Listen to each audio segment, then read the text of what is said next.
Hi hello అందరికీ నమస్కారం. Welcome back to our channel. ఈరోజు ఈ వీడియోలో ఒక ప్లెయిన్ శారీని యూజ్ చేసి ఆలియా కట్ లాంగ్ ఫ్రాక్ అనేది గ్రాండ్ లుక్ వచ్చే విధంగా ఏ విధంగా కట్ చేసుకోవాలి అనేది నేను మీకు ఈ వీడియోలో ఎక్స్ప్లెయిన్ చేస్తానండి. వీడియోని ఎక్కడ స్కిప్ చేయకుండా లాస్ట్ వరకు చూడండి, అప్పుడే మీకు ఈజీగా అర్థమవుతుంది. మీలో ఎవరైనా మన ఛానల్ ఫస్ట్ టైం చూస్తున్నట్లయితే please do like, share and subscribe to our channel. And అలానే పక్కనే ఉన్న బెల్ ఐకాన్ని కూడా యాక్టివేట్ చేసుకోండి. అప్పుడే మన ఛానల్లో ఏ కొత్త వీడియో నేను అప్లోడ్ చేసినా మీకు వెంటనే నోటిఫికేషన్ అనేది వచ్చేస్తుంది. ఈ ఫ్రాక్ కోసం నేనైతే ఒక ప్లెయిన్ శారీ అయితే తీసుకున్నానండి. శారీ మొత్తాన్ని కూడా నేను ఈ ఫ్రాక్ కోసం యూజ్ చేయట్లేదు. నార్మల్గా అయితే శారీ మొత్తాన్ని కూడా ఫ్రాక్ కోసమే యూజ్ చేద్దాం అనుకున్నాను. కాకపోతే ఇంటికి తెచ్చిన తర్వాత చూస్తే మిడిల్లో చిన్న డ్యామేజ్ అయితే ఉందండి. సో దాన్ని ట్రిమ్ చేసి రిమైనింగ్ ఫ్యాబ్రిక్ మొత్తాన్ని కూడా ఈ ఫ్రాక్ కోసమే యూజ్ చేస్తానండి. ఓకేనా. ఈ ఫ్రాక్ కోసం ఒక 4 మీటర్స్ ఫ్యాబ్రిక్ అయితే మీకు సరిపోతుంది, ఏ సైజ్ వరకు అయినా సరే. ఓకేనండి. ఇంకా చిన్నపిల్లలకైతే ఒక 3 మీటర్స్ అలా అయితే సరిపోతుంది. బాటమ్ పార్ట్ లైనింగ్ కోసం నేనైతే 3 మీటర్స్ క్రేప్ లైనింగ్ తీసుకున్నానండి. అండ్ అలానే బాడీ పార్ట్ లైనింగ్ కోసం 1/2 మీటర్ కాటన్ లైనింగ్ తీసుకున్నాను. ఇది కొంచెం పెద్ద పన్నా అండి కాటన్ లైనింగ్, అందుకనే 1/2 మీటర్ తీసుకున్నాను. అది కాక నేను స్లీవ్స్ కూడా లైనింగ్ వేయట్లేదు కదండి, కాబట్టి నాకు సరిపోతుంది ఇది. ఓకేనా. నా దగ్గర ఒక లేస్ ఉందండి, ఫ్లవర్ లేసు. నాకు ఒక ఐడియా అయితే వచ్చింది. ఆలియా కట్లోని ఎక్కువ లేస్ కూడా యూజ్ చేస్తున్నారు కదా, సో ఏ ఒక పార్ట్కి అండ్ అలానే బాటంలోని కింద బార్డర్లా వేసేద్దామని చెప్పేసి ఈ లేస్ అయితే తీసుకున్నానండి. స్పెషల్గా ఈ ఫ్రాక్ కోసం అయితే తీసుకోలేదండి, ఉంది అని చెప్పేసి యూజ్ చేస్తున్నాను అంతే. ఇక్కడ చూస్తున్నారు కదా, కాటన్ లైనింగ్ని 4 ఫోల్డ్స్ అయితే వేసుకుని క్లోజ్ ఉన్న సైడ్ నా సైడ్ పెట్టుకుని ఓపెన్ ఉన్న సైడ్ నాకు ఆపోజిట్లో పెట్టుకున్నానండి. కాటన్ లైనింగ్ ఎప్పుడైనా సరే వాష్ చేసి ఐరన్ చేసి తీసుకోండి, అప్పుడే మీకు అది షింక్ అవ్వకుండా ఉంటుంది. ఓకేనండి. ముందుగా కింద వేసిన ఫోల్డింగ్స్ అన్నీ కరెక్ట్గా ఉన్నాయో లేదో చెక్ చేసుకోండి. ఒకవేళ అన్ఈవెన్గా ఉంటే మాత్రం అక్కడ ఒక లైన్ అనేది డ్రా చేసుకుని ఎక్స్ట్రాగా ఉన్న ఫ్యాబ్రిక్ని ట్రిమ్ చేసేసుకోండి. ఆ లైన్ దగ్గర నుంచి మీకు కావాల్సిన బాడీ లెంత్ని మార్క్ చేసుకోండి. ఖర్చులకి ఒక 1 ఇంచ్ యాడ్ చేసుకోండి. ఓకేనా.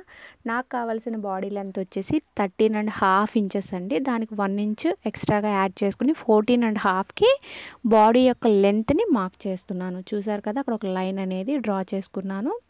ఇక్కడ నేను ఫుల్ షోల్డర్ వచ్చేసి 5.75 ఇంచెస్ అయితే మార్క్ చేస్తున్నానండి. అండ్ అలానే ఆర్మ్ డౌన్ వచ్చేసి 6.5కి మార్క్ చేస్తున్నాను. అంటే ఇంతే తీసుకోవాలంటే కాదండి, జస్ట్ నేను ఒక ఉజ్జాయింపుగా ఆర్మ్ డౌన్ అనేది మార్క్ చేస్తున్నాను. వన్స్ మనం ఆర్మ్ రౌండ్ అనేది అడ్జస్ట్ అయిందో లేదో చూసుకుని నేను అటు ఇటు అడ్జస్ట్ చేసుకుంటాను. ఓకేనండి. ఇక్కడ చూస్తున్నారు కదా, పైన షోల్డర్ దగ్గర ఎంత అయితే తీసుకున్నామో కింద కూడా అంతే మార్క్ చేసుకుని అక్కడ ఒక లైన్ అనేది డ్రా చేసుకోవాలి. ఇప్పుడు మనం చెస్ట్ రౌండ్ని మార్క్ చేసుకోవాలి. చెస్ట్ రౌండ్ వచ్చేసి 36.5 అండి. బై 4 చేస్తే ఎంత అయితే వస్తుందో అంతా ఆ లైన్ దగ్గర మార్క్ చేసుకోవాలి. ఖర్చుల కోసం 1 ఇంచ్ తీసుకోవచ్చు, 1.5 తీసుకోవచ్చు, 2 ఇంచెస్ అయినా తీసుకోవచ్చు. చిన్నపిల్లలకైతే 2 ఇంచెస్ తీసుకోండి, పెద్దవాళ్ళకి 1.25 ఇంచెస్ 1.5 ఇంచెస్ వరకు తీసుకోండి. ఇక్కడైతే నాకు 1.25 ఇంచెస్ ఉంది, ఖర్చుల కోసం అంతే తీసుకున్నాను. అండ్ అలానే వేస్ట్ రౌండ్ వచ్చేసి 31 ఇంచెస్ అండి. బై 4 చేస్తే ఎంత అయితే వస్తుందో అంతా ఇక్కడ వేస్ట్ లైన్ దగ్గర మార్క్ చేసుకోవాలి. 1 ఇంచు డాట్ కోసం తీసుకోవాలి. అండ్ అలానే పైన ఖర్చుల కోసం ఎంత తీసుకున్నాం 1.25 ఇంచెస్, ఇక్కడ కూడా అంతే తీసుకోవాలి. ఖర్చు పాయింట్స్ని కలుపుతూ వీడియోలో చూపిస్తున్న విధంగా లైన్ అనేది డ్రా చేసుకోవాలి. వేస్ట్ దగ్గర మీరు డాట్స్ వెయ్యాలి అనుకుంటే 1 ఇంచ్ ఎక్స్ట్రా తీసుకోండి, లేదు మేము డాట్స్ వెయ్యము ఆలియా కట్కి అనుకుంటే నార్మల్గా కూడా తీసుకోవచ్చు. ఓకేనండి. ఇక్కడ ఆర్మ్ కర్వ్ని డ్రా చేయడం కోసం ఆ కార్నర్ పాయింట్లో 1.25 ఇంచెస్కి పైకి మార్క్ చేసుకుని అక్కడ ఫ్రంట్ స్కేల్ని యూజ్ చేసి ఇలాగా ఆర్మ్ రౌండ్ని డ్రా చేసుకోవాలండి. ఇలా ఆర్మ్ రౌండ్ని డ్రా చేసిన తర్వాత పైన షోల్డర్ దగ్గర మీరు 1/4 ఇంచ్ అయితే 1/4 ఇంచ్, 1/2 ఇంచ్ అయితే 1/2 ఇంచ్ ఎంత తీసుకుంటే అంత వదిలేసి మనం ఒకసారి ఆర్మ్ రౌండ్ని చెక్ చేసుకోవాలండి. నాకు కావాల్సిన ఆర్మ్ రౌండ్ వచ్చేసి 16 ఇంచెస్, అంటే బై 2 చేస్తే మనకి 8 ఇంచెస్ అయితే వస్తుంది. సో 8 ఇంచెస్ వచ్చిందా లేదా అనేది ఒకసారి చెక్ చేసుకోండి. ఒక 2 పాయింట్స్ అటు ఇటుగా ఎక్కువగానే వచ్చింది, సరిపోతుంది. ఎందుకంటే నేను పైన ఒక 1/4 ఇంచ్ అనేది షోల్డర్ని డౌన్ చేసి కట్ చేస్తాను. సో దానివల్ల నాకు సరిపోతుంది. ఒకవేళ మీకు ఆర్మ్ రౌండ్ అడ్జస్ట్ అవ్వలేదు అనుకోండి, మనం ఏదైతే కింద లైన్ డ్రా చేసాం కదా, దాన్ని పైకి కిందకి మూవ్ చేస్తూ మీరు ఆర్మ్ రౌండ్ని అడ్జస్ట్ చేసుకోవచ్చు. ఓకేనండి. ఇప్పుడు మనం తీసుకున్న ఫుల్ షోల్డర్లో నుంచి షోల్డర్ విడ్త్ వచ్చేసి 3 ఇంచెస్ తీసుకున్నాను. రిమైనింగ్ 2.75 ఇంచెస్ వచ్చేసి నెక్ విడ్త్. ఓకేనండి. అండ్ అలానే నెక్ డీప్ వచ్చేసి మీరు ఎంత కావాలంటే అంత తీసుకోవచ్చు. ఇప్పుడు 6 ఇంచెస్ నెక్ కావాలనుకోండి 6.5 తీసుకోండి. 7 ఇంచెస్ నెక్ కావాలి అంటే 7.5 5 ఇంచెస్ తీసుకోండి. ఎందుకంటే హాఫ్ ఇంచ్ అనేది షోల్డర్ జాయింట్లోకి వెళ్ళిపోతుంది కదా, అలా వెళ్ళిపోతే మీకు కావాల్సిన నెక్ రావాలి అంటే మీరు కావాల్సిన దానికన్నా ఒక హాఫ్ ఇంచ్ ఎక్కువ అనేది తీసుకోండి. ఓకేనా. నాకైతే 6.5 ఇంచెస్ నెక్ సరిపోతుందండి. సో దానికోసం నేనైతే 7 ఇంచెస్కి నెక్ డీప్ అనేది మార్క్ చేస్తున్నాను. ఆలియా కట్లో వీ నెక్కే డ్రా చేయాలని అయితే రూల్ లేదండి. ఏ నెక్నైనా మీరు డ్రా చేసుకోవచ్చు. కాకపోతే ఎక్కువగా ట్రెండింగ్లో ఉన్న నెక్ ఏంటంటే ఆలియా కట్లో వీ నెక్. సో మనం కూడా వీ నెక్కే డ్రా చేసుకుందాం. సో వీ నెక్లో 2 విధాలుగా నెక్ అనేది డ్రా చేసుకోవచ్చు. ఇక్కడ చూస్తున్నారు కదా, నేను స్కేల్ని ఈ విధంగా పెట్టి డ్రా చేస్తున్నాను. ఇలా అయినా డ్రా చేసుకోవచ్చు, లేదు అని అంటే కొంచెం దాని పక్క నుంచి నేను వీడియోలో చూపిస్తున్న విధంగా కూడా డ్రా చేసుకోవచ్చు. నేనైతే ముందు వీ షేప్లో స్ట్రైట్గా మార్క్ చేశాను కదండి, అది కట్ చేస్తాను. ఒకవేళ నాకు నెక్ ఇంకా అంతగా అడ్జస్ట్ అవ్వలేదు అంటే అంత పర్ఫెక్ట్గా లేదు అనిపిస్తే మాత్రం నేను తర్వాత గీసిన నెక్ను కూడా కట్ చేసుకుంటాను. ఓకేనండి. మీరు ఎలా అయినా కట్ చేసుకోవచ్చు. ఫ్రంట్ ఆర్మ్ రౌండ్ కోసం ఒక హాఫ్ ఇంచు లోపలికి వీడియోలో చూపిస్తున్న విధంగా ఈ విధంగా డ్రా చేసుకోవాలి. ఓకేనండి. అండ్ అలానే నేను ఇందాక చెప్పాను కదా, ఆర్మ్ రౌండ్ డ్రా చేసినప్పుడు ఒక 2 పాయింట్స్ ఎక్కువగా వచ్చాయని చెప్పేసి. ఇక్కడ చూస్తున్నారు కదా, నేను షోల్డర్ని ఒక 1/2 ఇంచు కిందకి దింపాను. సో ఇప్పుడు నాకు ఆర్మ్ రౌండ్ అనేది సరిపోతుంది. ఓకేనా. ఇది ఫ్రంట్ పార్ట్ బ్యాక్ పార్ట్ రెండిటికి డ్రా చేసాం కదండి మనం. జస్ట్ అవుట్లైన్ మాత్రమే ఈ విధంగా కట్ చేసుకోండి. కట్ చేసిన తర్వాత 2 పార్ట్స్ని సపరేట్ చేసి ఫ్రంట్ నెక్ వేరేగా బ్యాక్ నెక్ వేరేగా కట్ చేసుకుందాము. అండ్ అలానే ఫ్రంట్లోని మనకి ఆలియా కట్ షేప్ని ఏ విధంగా తీయాలో కూడా నేను మీకు చూపిస్తాను. ఓకేనండి. జస్ట్ అవుట్లైన్ మాత్రమే కట్ చేసుకోండి. బ్యాక్ ఆర్మ్ రౌండ్ మాత్రమే కట్ చేయండి. ఫ్రంట్ ఆర్మ్ రౌండ్ని వన్స్ సపరేట్ చేసిన తర్వాత ఫ్రంట్ ఆర్మ్ రౌండ్ని మనం కట్ చేసుకుందాం. ఫస్ట్ ఖర్చు పాయింట్ లైన్ ఏదైతే ఉందో అక్కడికి ఈ విధంగా ఫోల్డ్ చేసుకుని అక్కడ ఒక కట్ అనేది పెట్టుకోండి. డాట్స్ వేయడానికి మనకి ఈజీగా ఉంటుంది. ఓకేనా. ఇప్పుడు ఖర్చుల సైడ్ ఒక 1 ఇంచు పైకి మార్క్ చేసుకుని అక్కడ నుండి ఆ కట్ పెట్టుకున్న దగ్గరికి ఇలా క్రాస్గా లైన్ అనేది డ్రా చేసుకోండి. అప్పుడే మీకు సైడ్ ఖర్చులు అనేవి కిందకి దిగిపోకుండా పర్ఫెక్ట్గా ఉంటుంది. ఓకేనండి. ఆలియా కట్ షేప్ తీయడం కోసం ఫ్రంట్ పార్ట్లోని కింద నుండి ఒక 3.5 ఇంచెస్కి నేనైతే మార్క్ చేసుకుంటున్నానండి. 3.5 మార్క్ చేయాలా అంటే కాదండి, 4 ఇంచెస్ తీసుకోవచ్చు, 4.5 కూడా తీసుకోవచ్చు. మరీ పైకి అయితే వెళ్ళకండి. ఎందుకంటే ఎక్కువ చెస్ట్ ఉన్న వాళ్ళకి 5, 6 అంతవరకు తీసేసుకుంటే ఏమవుతుందంటే చెస్ట్ అనేది పట్టేసినట్టు ఉంటుంది. అందుకని నేను 3.5కి మార్క్ చేస్తున్నాను. అండ్ అలానే మనకి ఫస్ట్ ఖర్చు లైన్ ఏదైతే ఉందో అక్కడికి కలిపేసుకోవాలి. చాలామంది ఏంటంటే లాస్ట్ వరకు కలిపేస్తారు. లాస్ట్ వరకు కలిపేస్తే ఫ్రంట్ ఖర్చులు అండ్ అలానే బ్యాక్ సైడ్ ఖర్చులు 2 ఈక్వల్గా కలవండి. ఒకటి ఎక్కువ ఒకటి తక్కువ వస్తుంది. సో అందుకని చెప్పేసి ఇక్కడ చూస్తున్నారు కదా, ఫస్ట్ ఖర్చు లైన్ ఏదైతే ఉందో అక్కడికి మాత్రమే కలుపుకోవాలి. ఓకేనా. చూసారా, నేను సపరేట్ చేయకుండానే డ్రా చేసేసాను. ఇంకా నయం ఇలా కట్ చేసి ఉంటే బ్యాక్ సైడ్ ఫ్రంట్ సైడ్ 2 ఆలియా కట్ అయిపోదును. మీరైతే అలాంటి పొరపాటు చేయకండి. 2 పార్ట్స్ని సపరేట్ చేసిన తర్వాత ఇలా కట్ చేసుకోండి. ఓకేనా. మనం ఫ్రంట్ పార్ట్లోని ఫ్రంట్ ఆర్మ్లో కూడా డ్రా చేసుకున్నదా అది కూడా కట్ చేసుకోవాలి. అండ్ అలానే నెక్ కూడా కట్ చేసుకోవాలి. నేనైతే ఇక్కడ నార్మల్గా స్ట్రైట్గా వీ నెక్ కట్ చేశానండి. తర్వాత నాకు ఎందుకో కొంచెం మరీ స్ట్రైట్గా అనిపించింది, అందుకని దాని పక్కన డ్రా చేసుకున్న నెక్ను కూడా కట్ చేసేసుకున్నాను స్టిచ్చింగ్లో అనుకుంటా. ఓకేనండి. ఫ్రంట్ పార్ట్ అయితే మనకి కంప్లీట్ అయిపోయింది. ఇప్పుడు బ్యాక్ పార్ట్లోని బ్యాక్ నెక్ని డ్రా చేసుకుందాం.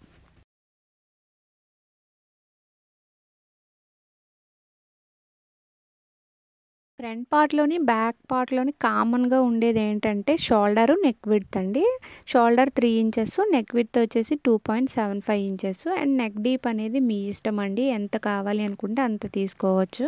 సో నెక్ డీప్ అనేది మీ ఇష్టం అండి. నేనైతే 9 ఇంచెస్కి మార్క్ చేస్తున్నాను. మార్క్ చేసి అక్కడ ఒక బాక్స్ షేప్ వచ్చేలాగా డ్రా చేసుకుని ఆ బాక్స్ షేప్లో మీకు నచ్చిన నెక్ షేప్ని మీరు డ్రా చేసుకోండి. నేనైతే మాత్రం ఎప్పుడూ కూడా బ్యాక్ సైడ్ రౌండ్ నెక్కే డ్రా చేస్తానండి. నా వీడియోస్ రెగ్యులర్గా చూస్తున్న వాళ్ళకి అర్థమవుతుంది.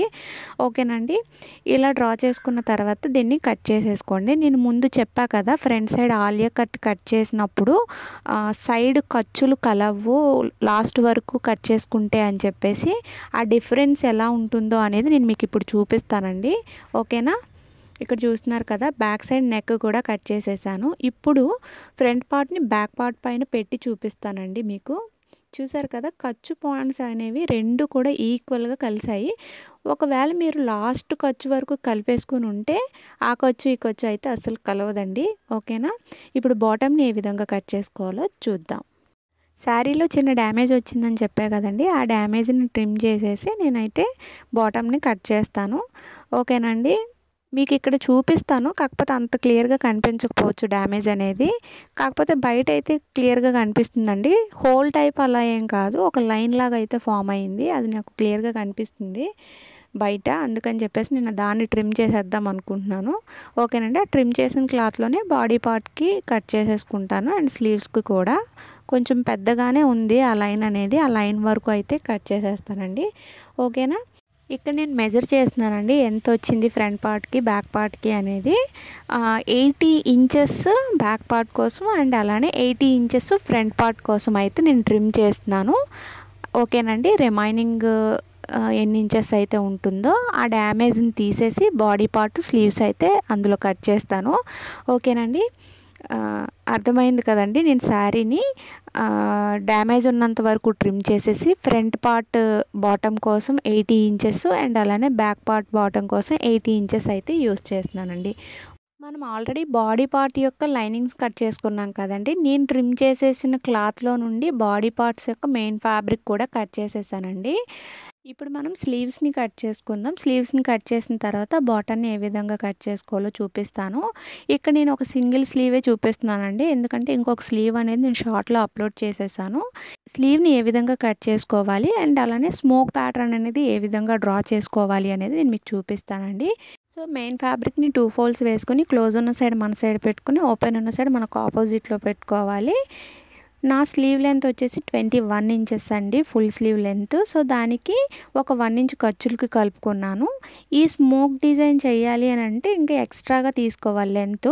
టోటల్ 7 ఇంచెస్ ఎక్స్ట్రా తీసుకున్నాను. అంటే టోటల్ 29 ఇంచెస్‌కి స్లీవ్ లెంత్ అనేది మార్క్ చేస్తున్నాను. ఓకేనండి. బాటంలోని హ్యాండ్ లూజ్‌ని మార్క్ చేసుకోవాలండి. సో, హ్యాండ్ లూజ్ మార్క్ చేయడం కోసం నేను వీడియోలో చూపిస్తున్న విధంగా ఒకసారి చెక్ చేసుకోండి. మరీ టైట్‌గా పట్టేసుకోకుండా కొంచెం లూజ్ అయితే పెట్టుకోండి. ఓకేనా? ఇక్కడ 7 ఇంచెస్ వచ్చింది. బై 2 చేస్తే 3½ ఇంచెస్ అయితే వస్తుంది. ఖర్చుల కోసం 1.25 ఇంచెస్ మార్క్ చేసుకోవాలి.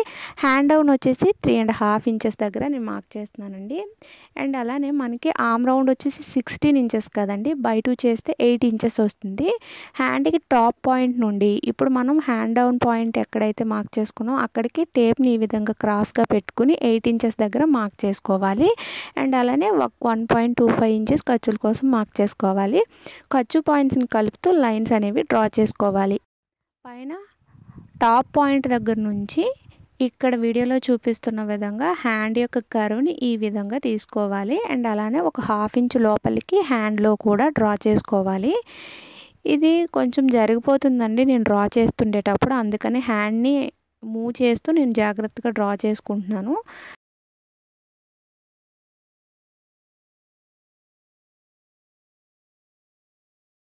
ఇలా ఖర్చు లైన్స్‌ని కూడా డ్రా చేసేసిన తర్వాత ఇప్పుడు ఏ విధంగా అయితే డ్రా చేశానో ఆ విధంగా కట్ చేసుకోవాలండి. జస్ట్ అవుట్‌లైన్ కట్ చేసుకోండి. హ్యాండ్‌లో అనేది ఓన్లీ ఫ్రంట్ వైపుకు మాత్రమే కట్ చేసుకోవాలి. ఓకేనండి. ఇలా కట్ చేసేసిన తర్వాత స్మోక్ ప్యాటర్న్‌ని ఏ విధంగా డ్రా చేయాలో చూపిస్తాను. చాలామందికి తెలిసే ఉంటుందండి. ఇది నేను చాలా రోజులయింది షూట్ చేసి. కాకపోతే వీడియో పోస్ట్ చేయడానికి కుదరలేదండి. సో, స్లీవ్‌ని ఈ విధంగా కట్ చేసేసిన తర్వాత ఓన్లీ ఫ్రంట్ పార్ట్‌కి మాత్రమే హ్యాండ్‌లో కట్ చేస్తున్నాను చూస్తున్నారు కదా! మీకు ఇలాగా ఇబ్బందిగా ఉంటే దీన్ని ఓపెన్ చేసి కూడా కట్ చేసుకోవచ్చు. ఓకేనండి. ఫ్రంట్ సైడ్ ఒక చిన్న కట్ పెట్టుకోండి. టాప్ పాయింట్‌లో కూడా కట్ పెట్టుకోండి. అలా అయితేనే మనం స్లీవ్‌ని జాయిన్ చేసేటప్పుడు మీరు కన్‌ఫ్యూజ్ అవ్వకుండా ఉంటారు. ఓకేనండి. ఇక్కడ చూస్తున్నారు కదా! స్లీవ్‌కి మిడిల్ పాయింట్ అంటే మిడ్ పాయింట్ ఉంటుంది కదండీ! పైనుండి కింద వరకు ఒక లైన్ అనేది డ్రా చేసేసుకోండి.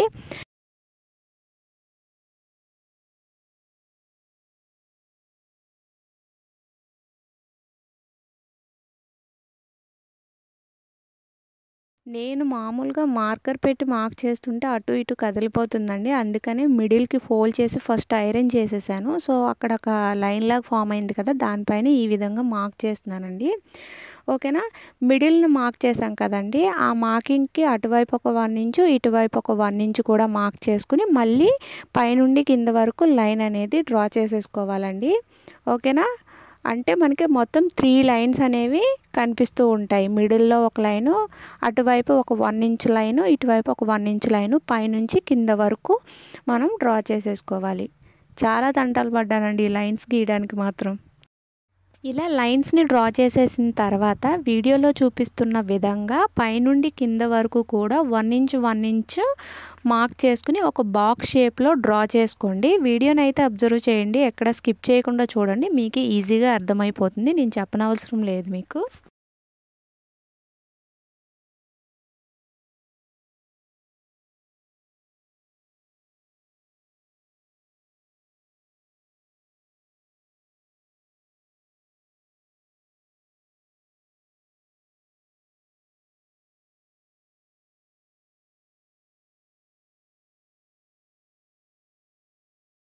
మొత్తానికి బాక్స్‌లు అయితే డ్రా చేసేసానండి. ఫ్రాక్ మొత్తం స్టిచ్ చేసినా కూడా ఎంత ఇబ్బంది పడలేదండి. ఈ బాక్సులు డ్రా చేయడానికి మాత్రం చాలా ఇబ్బంది పడ్డాను. అసలు ఫ్యాబ్రిక్ అనేది నా అధీనంలో లేదండి. దానికి నచ్చినట్టు అటు ఇటు వెళ్ళిపోతూ ఉంది.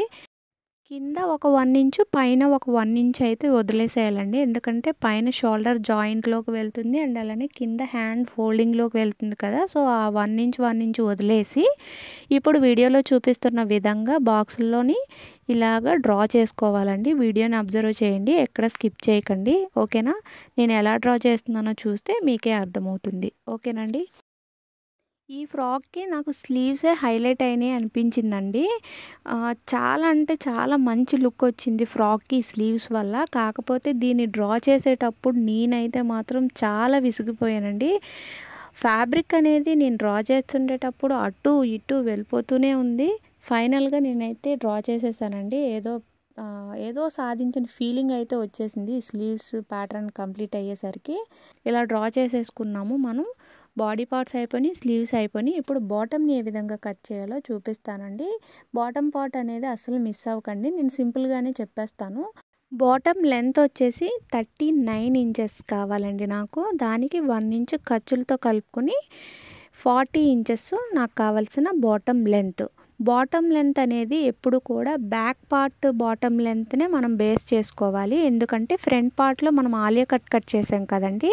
బ్యాక్ పార్ట్ కన్నా ఫ్రంట్ పార్ట్ అనేది కొంచెం ఎక్కువగా తీసుకోవాలి. ఓకేనండి. ఇప్పుడు చూస్తున్నారు కదా! బ్యాక్ బాటమ్ వచ్చేసి నాకు 40 ఇంచెస్ కావాలి. ఓకేనా. ఫ్రంట్ బాటమ్ అనేది 40 ఇంచెస్‌కి ఎంత యాడ్ చేయాలో కూడా నేను చెప్తాను ఇక్కడ. మనం ఫ్రంట్ సైడ్ 3½ ఇంచెస్ ట్రిమ్ చేసేసాం. ఓకేనా. ఆలియా కట్ కోసం. ఆ 3½ ఇంచ్ అనేది ఈ బ్యాక్ బాటమ్ యొక్క లెంత్‌కి యాడ్ చేసుకుంటే మనకి ఫ్రంట్ బాటమ్ అనేది వచ్చేస్తుంది. ఓకేనండి. ఇంకా మీకు అర్థం కాకపోతే నాకు కామెంట్ సెక్షన్‌లో కామెంట్ చేయండి. నేను ఇంకా క్లియర్‌గా చెప్తాను నెక్స్ట్ వీడియోలో. ఓకేనండి.